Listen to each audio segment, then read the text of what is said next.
Celeste Fairfax did not flinch when she heard her husband tell his brother that she was decorative.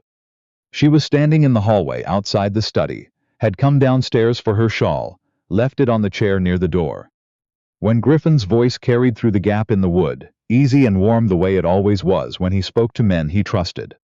"She manages the household well enough," he said. "Keeps things pleasant. Doesn't interfere with anything that matters." A pause. Then Rupert's laugh, lower, more careful, the laugh of a man who was already calculating. "Convenient," Rupert said. "Very," said Griffin. Celeste stood in the hallway for a long moment. She had her shawl in her hand. She did not remember picking it up. She was 28 years old, and she had been married for 4 years, and she had spent every one of those 4 years managing far more than anyone in that study had ever thought to ask about. She walked back upstairs. She did not slam the door. If you have ever been made to feel invisible by the person who was supposed to see you most clearly, stay.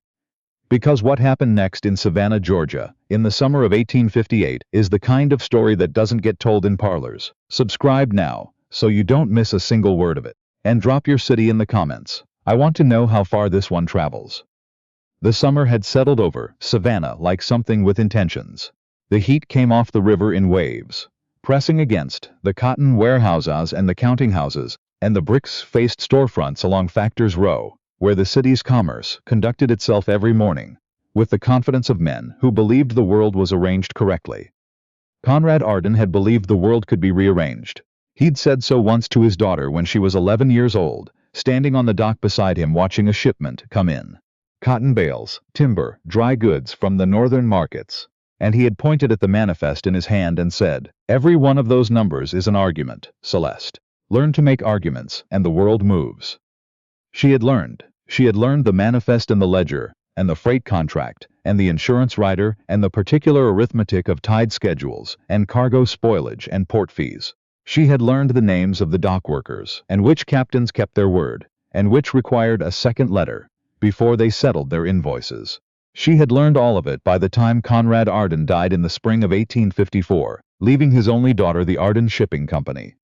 2 vessels, a warehouse, a leasehold on Factors Row, and a business that had been running steadily for 19 years. She had married Griffin Fairfax 4 months later.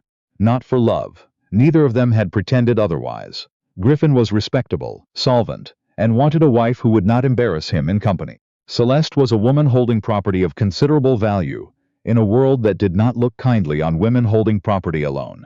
The arrangement made practical sense to both parties. They had said so, quietly and without unkindness, on a Tuesday afternoon in April, and they had been married the following month. What Griffin had not known, what he had never thought to ask, was that Celeste had spent the past 4 years running the company herself.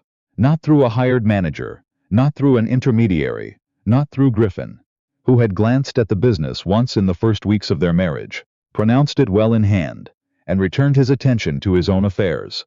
She ran it herself, from a small office she kept in the warehouse, arriving before the dock crews and leaving after the captains. She handled the freight contracts, negotiated the insurance, managed the accounts, and kept 3 precise sets of records, 1 for the company files, 1 for her attorney in Augusta, and 1 locked in the bottom drawer of her desk at home, beneath a false panel her father had built with his own hands and described to her the week before he died. He had said, "Keep your own copy. A document that exists only once is a document that can disappear." She had not fully understood what he meant until Rupert Fairfax came to town in July. Rupert was Griffin's older brother, and he moved through Savannah the way men move through cities they intend to acquire, pleasantly, attentively, with compliments that meant nothing because they cost nothing. He had arrived 2 weeks before Celeste overheard the conversation in the study, and in those 2 weeks he had visited the waterfront 3 times, spoken at length with a notary whose name Celeste recognized from a contested estate case 2 years prior, and asked Griffin, over dinner, with the casualness of someone who had prepared the question carefully, whether the Arden Company had ever resolved the question of the original lease. Celeste had been at the table when he asked it. She had watched Griffin's face, watched him frown slightly and say he wasn't certain what Rupert meant. Rupert had smiled and said it was probably nothing, just something he'd heard mentioned, and changed the subject to the railroad proposal before the city council. Celeste had continued eating. She had said nothing. She had spent the rest of the evening thinking about that single word, lease. The Factors Row leasehold had been in her father's name since 1835, renewed twice, with every renewal properly filed at the county clerk's office. She knew this because she had filed the most recent renewal herself in 1852, 2 years before Conrad died, when he had first begun to slow. She had the original lease, the 2 renewal agreements, and the clerk's confirmation in her locked drawer at home. What she did not yet know was why Rupert was asking. She found out from Jonas. Jonas had been managing the Arden warehouse dock for 11 years. He was the kind of man who appeared unremarkable until you understood that he remembered everything. Every shipment, every discrepancy, every face that came through the dock gate. Celeste had kept him on when she inherited the company, because her father had written his name in the margin of his will with a single notation. Trusts the work, not the talk. He came to her office on a Wednesday morning with his hat in both hands, and the careful expression of someone who had been deciding whether to speak for several days. Had a man come through Monday, he said he was doing a county assessment, asked about the lease boundary on the south end of the warehouse property. Celeste set down her pen. What kind of questions? Whether the property ran all the way to the river wall, or whether there was a break in the line. He paused, took some notes. Didn't have a county seal on his papers that I could see. Did he give his name? Said Marsh. She wrote it down on the back of a receipt. Then she asked Jonas to start keeping a log. Anyone who came to the property asking about boundaries, lease terms or ownership, description, time, what they said, don't turn them away. Just note it. He nodded once. Is there trouble coming, Mrs. Fairfax? She looked at him directly. I don't know yet, but I'd rather know it's coming than be surprised. We'd all rather that, he said, and there was something in it.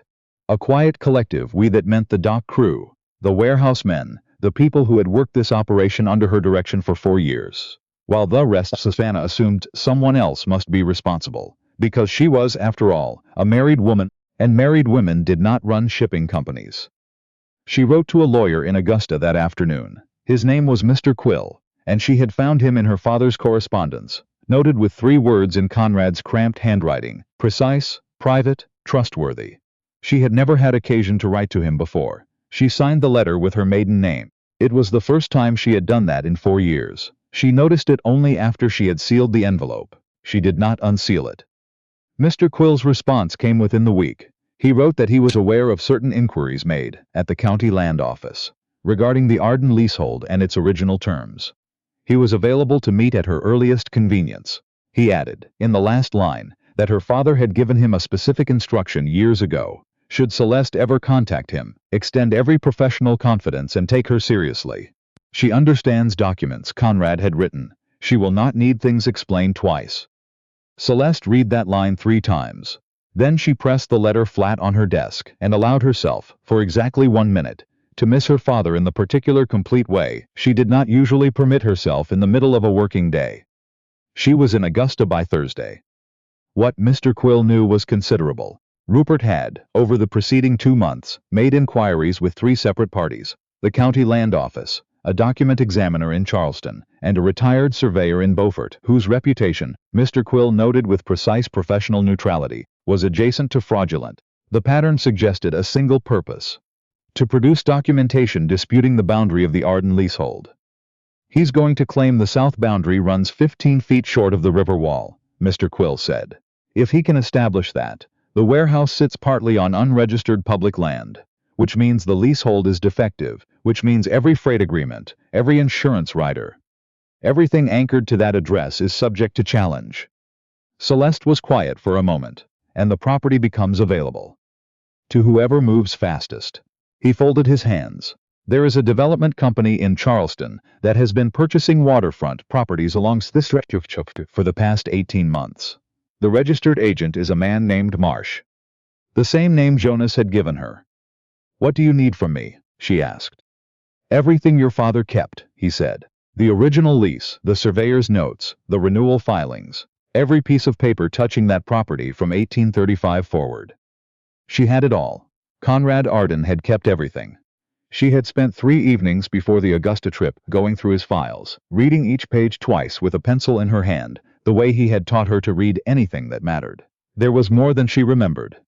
Survey notes with witness signatures, letters from the county clerk.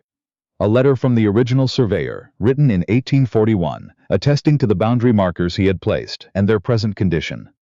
Her father had built his records, as though he knew someone would try this someday. She placed the files in front of Mr. Quill with something close to satisfaction. He spent 20 minutes going through them without speaking. When he finally looked up, he said, "Your father was a thorough man." "He was a practical one," Celeste said. "He knew what the world was." They worked for 2 hours that afternoon and built what Mr. Quill called a clean chain, an unbroken record of the property from its first lease to the present day. Every survey, every filing, every legal attestation laid end to end. A record with no gaps, no ambiguities, no space where a competing document could be inserted without immediately raising the question of where it had come from and why no one had seen it before. She did not tell Griffin. Not yet. She knew what he would do with the information before she had it contained. He would speak to Rupert directly and with the best intentions, and Rupert would know she had been watching, and whatever evidence existed would quite cease to exist, and she would be left exactly where she had started. She was not going to let that happen. She managed the rest of August the way she managed everything, quietly, precisely, with no fanfare. She met with Mr. Quill twice more. She received Jonas's log every Friday, 3 more visits from the man who called himself Marsh, each one noted with the time, the questions, the direction he'd come from. She wrote to her friend Petra Ansley in Charleston, a woman who attended every significant dinner in the city and remembered everything she heard, and asked her to find out what she could about the development company and its investors. Petra's letter arrived in 10 days. It was worth every one of them. And then, on the last Tuesday of August, Rupert came to the warehouse.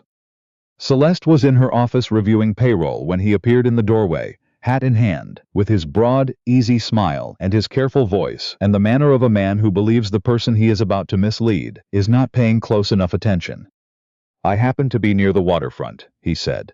"Thought I'd see how things were running." She looked at him for exactly 1 beat longer than was comfortable for someone with something to hide. She had practiced this. The level look, the pause, the complete absence of either warmth or alarm. "Things are running well," she said. "Thank you for the interest."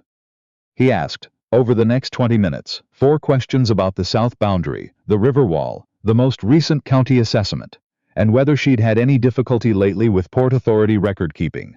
She answered each one pleasantly and told him nothing of use. When he left, she called Jonas in. The man asking about the boundary. Has he been coming from the water side or the street side? Water side, Jonas said, which is odd. There's no public access from the river on that stretch. The only approach is through the alley behind the Whitfield cotton factor. Who owns the Whitfield building now? He found out by the end of the day. It had changed hands 6 months ago. The registered owner was a development company with a Charleston address. The registered agent was Marsh. The forged document arrived at Mr. Quill's office in September, forwarded from a contact in the county clerk's network. A surveyor's report, purportedly dated 1833, 2 years before the Arden lease was first recorded, placing the south boundary of the warehouse property 15 feet north of the river wall. If genuine, the Arden leasehold had always been defective. The company's legal standing was void. "It's a forgery," Celeste said. "Almost certainly," Mr. Quill agreed, "but a very good one. Good enough to survive preliminary scrutiny. That's all Rupert needs. Enough uncertainty to force a challenge. Enough delay to make settlement cheaper than a fight." How do we answer it? With your father's 1835 survey, the original surveyor's attestation letter, and a document examiner whose credentials cannot be questioned. He paused. "I have someone in mind, a Mrs. Florence Doyle, out of Philadelphia. 3 forgery cases, perfect record in court." Celeste nodded. "Locate the witnesses. Anyone present at the 1835 survey, descendants, anyone who can speak to the original boundary markers. I want sworn statements before Rupert can reach them first." She told Griffin that night. Not because she needed to.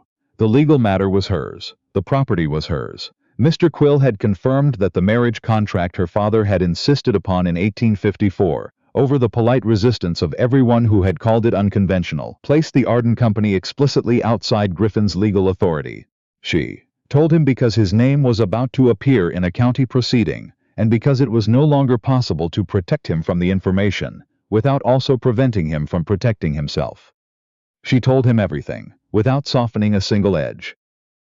She watched his face move through confusion, then comprehension, then something she had not expected, not anger, not defensiveness, but the quiet, uncomfortable expression of a man absorbing something he should have already known, and was only now allowing himself to fully see. When she finished, he said, "How long has this been going on?" "Since July," she said, when Rupert asked about the lease at dinner. "You knew then?" "I suspected. I spent August finding out." He was quiet for a long moment. Then, "You didn't tell me because you thought I'd speak to him." "Yes," she said. He received that without arguing. She gave him credit for it. "What do you need from me?" he asked. She told him, one conversation with the Port Authority's records clerk, a man Griffin knew socially, and she did not. Find out whether anyone had filed formal inquiries about the Arden property's boundary status in the past 90 days. Report back. Don't mention what you know. Don't confront Rupert. He did exactly what she asked. He came back the following morning with a name and a date, a formal inquiry filed in August, submitted jointly by Rupert Fairfax and a development company that corresponded precisely with what Petra had uncovered in Charleston. The Port Authority had flagged it as irregular. They had not yet responded. "He filed it before I knew any of this," Griffin said. "Before you knew," Celeste said, "not before I did." He held her gaze. He said nothing. She thought that was probably the right call. Mrs. Doyle's analysis arrived in October. The paper of the 1833 document had not been produced before 1850. The ink composition did not match authenticated examples of the same surveyor's hand. The surveyor's mark differed from every verified instance by a consistent and measurable degree. At the bottom of the report, in plain language, "This document was not produced in 1833. It is a forgery, created within the past 3 years." She would testify, Mr. Quill confirmed, gladly. Mrs. Doyle had a particular professional dislike for this type of work. Rupert came to the house in November, 2 weeks before the county hearing.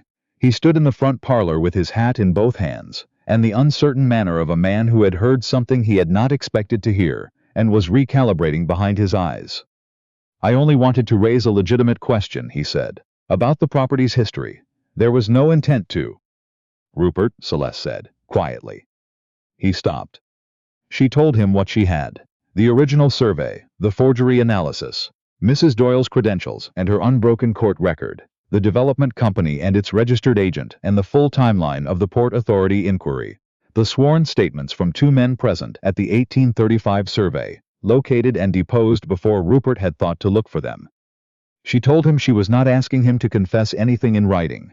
She was asking him to withdraw the filing, to dissolve the development company's interest in the South Boundary claim, to provide a written statement to the clerk's office indicating that the submitted documentation had not been adequately verified and was being withdrawn on that basis. "Do that," she said, "and I will not pursue the matter further." He stared at her, the specific undisguised expression of a man who had constructed an entire plan around the assumptions that he was operating against someone who wasn't watching, and who now understood, completely and without any available exit, that he had been wrong from the beginning. "You've known since July," he said. "Since July," she confirmed. He left without answering. His attorney's withdrawal letter reached Mr. Quill's office 36 hours later. The filing was formally withdrawn on a Friday. Mr. Quill's note arrived that afternoon. Celeste read it at her warehouse desk while Jonas sat across from her going over the week's freight manifests, not quite looking at her face. "Good news," he said, not quite casually. "Complete news," she said, which was better. She put the letter in the file, placed the file in the box alongside her father's original documents, and locked it. The key went back on the ribbon around her wrist, where it had always been. Griffin came to the warehouse the following Monday. He had asked if he could. She had said yes. He arrived before the dock crew, stood in the doorway of her office, for a moment looking at the space. The ledgers, the freight schedules pinned to the wall, the manifest book open on her desk, and said nothing for longer than was comfortable. Then he said, "You've been running this since before we were married." "Since my father died," she said, "yes." "And I never asked." "No," she said, "you didn't." He came in and sat down. Not to help, not to manage. She could see he understood he was not there for either. He sat down the way a person sits when they want to understand something they should have understood much earlier and are finally willing to do the slow work of it. "Tell me how the freight contracts work," he said. She told him. He listened. Not with the performance of a man being patient, but with the genuine attention of someone encountering something new that he was finding, to his own apparent surprise, considerably more interesting than he had expected. It was not resolution. Not yet. She was a woman who dealt in evidence, in what could be demonstrated across time, and a single morning was not sufficient evidence to conclude anything permanent. But it was a beginning. She recognized beginnings. She had been building things from them her whole life. She wrote to her father that evening. Not a letter, not exactly a prayer, just a few lines in the back of her ledger the way she sometimes did when a day had contained more than it could hold. She wrote his name at the top and below it the sentence he had put in the margin of his will. Keep your own copy. A document that exists only once is a document that can disappear. Below that, she added a line of her own. One he had never needed to write, because he had always known his own worth and never had to be reminded of it. She wrote, "And never let anyone convince you that running things quietly is the same as not running them at all." She closed the ledger. Downstairs, Griffin was still at her desk. She could hear it, the slow, careful sound of a man going through a freight manifest for the first time, taking his time, not pretending to understand faster than he did. She sat with the ledger in her lap for a moment and thought about the woman who had stood in the hallway with a shawl in her hand and heard herself reduced to a single word, and then walked upstairs without slamming the door. That woman had been strong. She did not regret being her. But that woman had also been alone in a way she was only now beginning to name clearly, now that it was starting, slowly, imperfectly, with no guarantee of anything, to change. She went downstairs, not because she needed anything from him, because the day was over and the work was done, and the company was still hers, and the key was still on its ribbon, and she had decided somewhere in the past 4 months that managing everything in silence was not a virtue she owed anyone. Her father hadn't built the Arden Company so that his daughter could carry it invisibly forever. He had built it so she would never have to beg anyone to see her doing it. The Savannah waterfront came alive in the early morning the way it always had, noise and salt air, and the sound of the river moving toward the sea. The Arden Company ran its routes on schedule. The books were clean. The south boundary of the warehouse sat exactly where Conrad Arden had always said it did. His daughter knew it down to the inch. She always had.